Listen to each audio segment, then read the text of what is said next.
అంగన్వాడీలు సమ్మె చేస్తూ ఉంటే తాళాల పగలు కొట్టించిన ముఖ్యమంత్రి ఈయన తప్ప రెండోళ్ళు లేడు.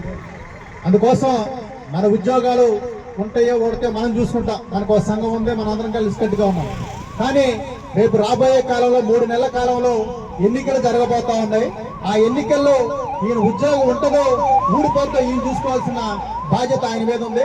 అందుకోసం మన ఏదైతే ఈరోజు అంగన్వాడీలు రాష్ట్ర వ్యాప్తంగా తమ న్యాయమైన డిమాండ్ల పరిష్కారం కోసం సమ్మె చేస్తా ఉన్నారో ఈ సమ్మెని వెంటనే రాష్ట్ర ప్రభుత్వం కలగజేసుకుని ఈ సమ్మెను పరిష్కారం చేయాలి.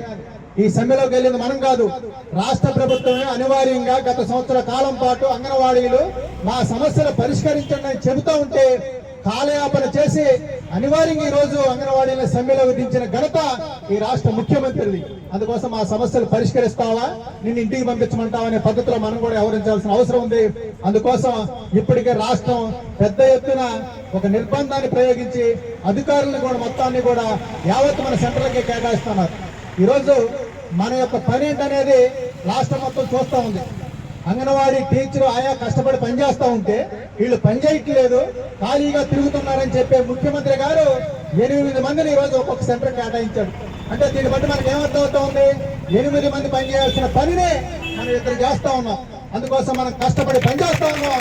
మన సమస్యలు న్యాయమైన సమస్యలు వీటిని పరిష్కరించాల్సిన బాధ్యత ఈ రాష్ట్ర ముఖ్యమంత్రి మీద ఉంది.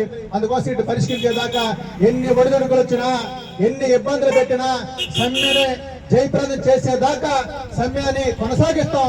రాష్ట్ర ప్రభుత్వం ఇప్పటికైనా చర్చలు ఉన్నాయి.